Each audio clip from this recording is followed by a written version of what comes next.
จะแกไอสีฟ้าล้วนเอายังไงเอาสีเหลืองมางัดไปแล้วนะเดี๋ยวผมไปเองเออตอนนี้ก็ถึงเวลาไม่ได้โกงกูเอามาไม่หลายเมื่อกี้ผมไม่ได้เอาเฮ้ยกดไม่ล้วนนี่เฮ้ยเพว่ายาวเอาแล้วเว้ยพี่เคยกูโหดจัดเว้ย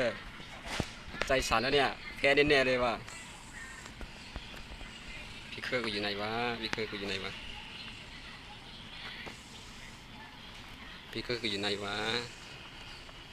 หาไม่เจอวะพี่อยู่ไหนอ่ะหนึ่งอ่ะเฮ้ยไม่เห็นเลยไหนวะอยู่ไหนวะอะไรแล้วเฮ้ยหนึ่งพี่อย่าเพิ่งตกใจพี่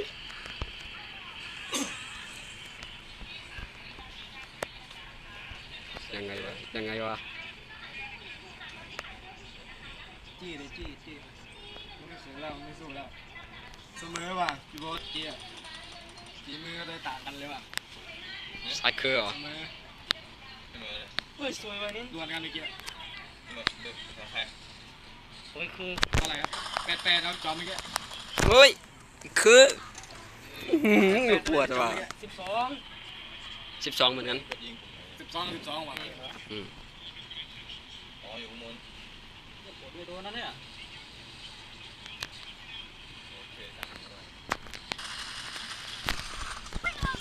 โอ้ยใกล้ตายซะเลยเอาขึ้นว่ะเท่ากัน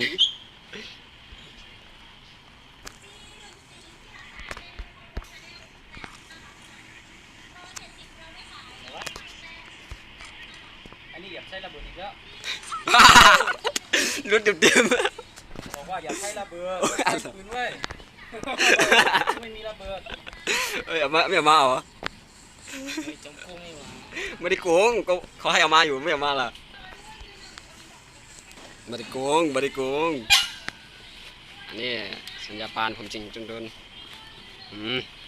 อย่าใกล้ผมเดี๋ยวผมจัดหนักเลยเฮ้ยตัวโยกแล้วเอาว่ะเฮ้ยรันไม่ได้ทำไมมันรุนไม่ได้วะเฮ้ยยืนให้มันยิงเฉยเลยอ่ะ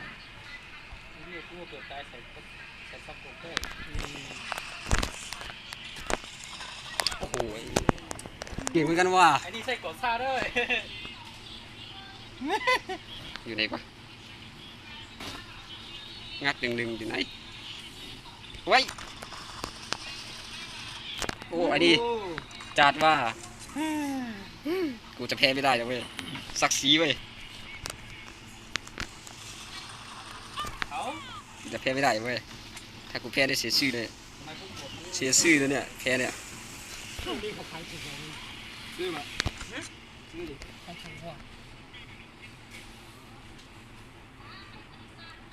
ใครใช้ระเบิดไหม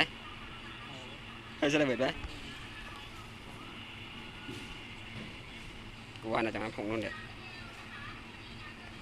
ยังไง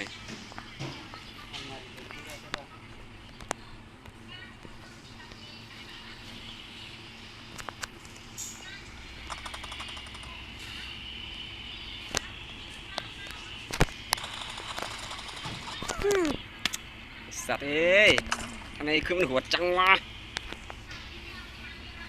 อะไรที่ตลาดที่แย่คุณใส่คุณ6ไม่ได้คุณ2ไม่ได้ผมอ่ะนั่นเลยแมงดงแมงยูอะไรได้เยอะๆตลาดนี่ยักษ์เห็นผมหรือเปล่าเห็นไหมเรื่องอะไรมึงอ่ะคิดว่าเห็นผมไหมเดินทั่วตลาดบ่อยกันตลาดในว่างเข้าไปอ่ะตลาดน้ำเลยเนาะอยู่ที่ไหนวะอยู่กับร้านนั่นเลยคุณได้ทางเขาเปล่าร้านที่ขายเกงยีนเยอะเลยมีกำไรจำมาไปสมมติได้กันนะครับอย่าหามึงไม่เจอเสร็จกูดิ ไปอยู่ที่ไหนวะเชี่ยโอ้ยอะไรวะใครก็เรียนมาวะ ไอ้บุญ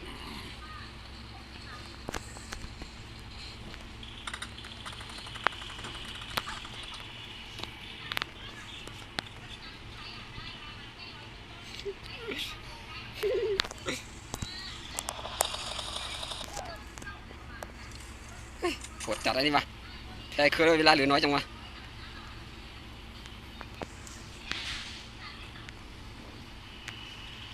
กูไอ้ดิอยู่ไหนโอ้ยเคยเก้าว่ะ อะไรแล้วอ่ะ ช่วยเคยว่ะ95ว่ะ กู 59อ่ะอันนี้มันโอ้โหไม่เห็นมันนะ15 อ๋อเฮียมีข้างกูไปดูนะ เฮ้ยไม่เก็บไว้เชี่ยเก็บตายดีกว่า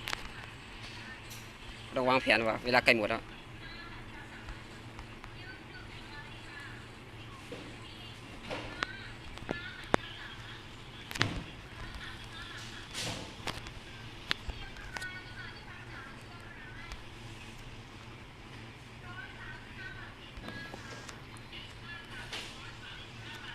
เฮียอะไรทำให้เขาไม่หาไม่เห็นไหน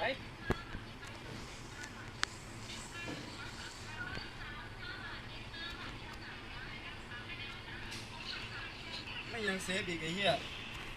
ดูดิดูดิ โอ้ไอ้สัตว์นี่สั่งไปที่เดิมเลยเนาะ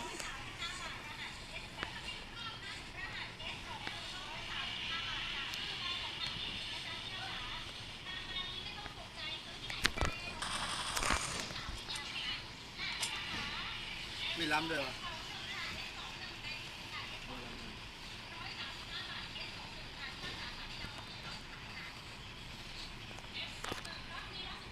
เฮ้ย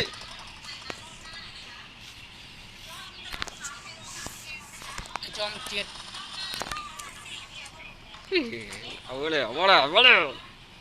จอม เอาอีมือสั่นเลยเนี่ยมือสั่นไม่ได้ตำรวจแล้วเนี่ย เอา เวลาตำรวจแล้วเนี่ยแพ้ไม่ได้นะเว้ย ไปสั่นเลยจัง ช่วยดินใดใช่ไหมช่วยไอ้เครื่องไม่ได้วะ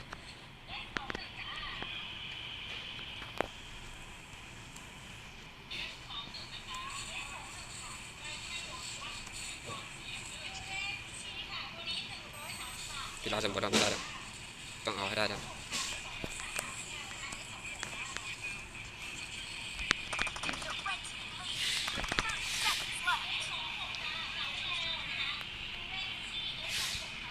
หายไปไหนวะเฮ้ยชุ่มแล้วเวลาเหลือคิด15แพ้แล้วเฮ้ยแพ้ไอ้เครือเสือไอ้บาหามเอ้ย7 6 5 4 3 1จักคิวแพ้โอ้ยเครื่องยังโหดจริง เอ้ยจับมันในชุดนี้ด้วย